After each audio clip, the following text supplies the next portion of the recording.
Last night, your guided notes prompted you to brainstorm everything you know about the following terms: fractions, ratios, rates, and proportions.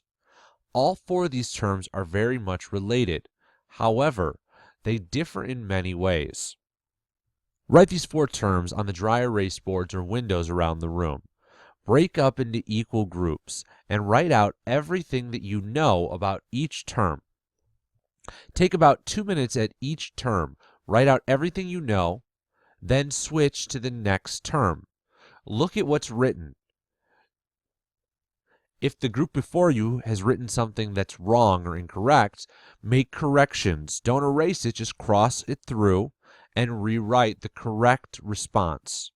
You can write anything from examples to definitions, sample problems, or even any step-by-step techniques you know that are related to the term.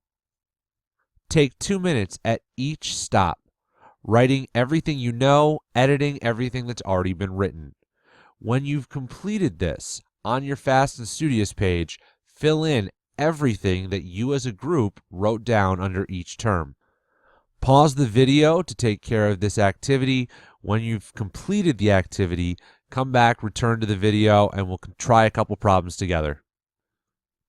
Let's try a couple together. We're going to apply rates. This is just like when we applied ratios. We set up a proportion. We're taking a known rate and we're finding unknown information. So I'm going to set up my first rate. You bought 10 pounds of chicken at the store for $15. How much would 30 pounds of chicken cost? Well, generally speaking, my dollar amount is going to go in my numerator. We usually call this unit price. It's cost per pound, cost per ounce, cost per gallon. So I have $15 for every 10 pounds. It really helps if you label it cost per pound. That way, when I set up the other side of my proportion, I know exactly where to put my given information, whether it's given in pounds or in dollars. The word problem is asking for the cost of 30 pounds of chicken. So I know 30 pounds. I'm trying to find the cost. So cost is unknown. It's going to be X.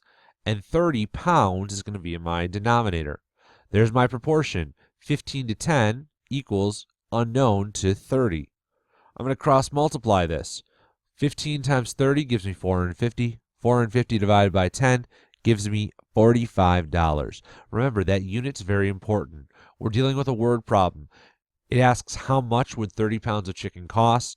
You wouldn't just say 45, because that could mean 45 cents, 45 euros, who knows. It has to be $45. It's like answering an English question in a complete sentence. You pay $4.50 per gallon of gas. If you only have a $20 bill in your pocket, how much gas can you buy? So I'm going to set up my initial rate. I have $45 per gallon of gas, so that's per 1 gallon. That's a unit price, so $4.50 per 1 gallon. Label it out, cost or money over gallons.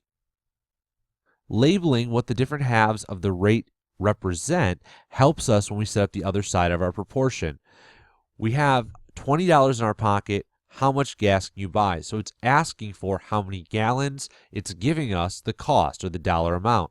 So I know that my numerator is cost, so $20 is going to go up top. My unknown is going to go down below in my denominator. I'm just going to cross multiply. 1 times 20 gives me 20. 20 divided by 450 is going to give me 4.44 gallons. As always, the answer is not complete without a unit. If I'm dealing with a real-world situation, a word problem, I need to have a real-world answer. How much gas can you buy? I can buy 4.44 gallons. On your own, try the practice problems. If you complete your practice problems, you can move on to the summative assessment preview. Remember, the summative assessment preview looks just like your summative assessment will tomorrow. Same types of questions, same amount of questions. The only thing that's going to change is maybe the scenarios and the numbers.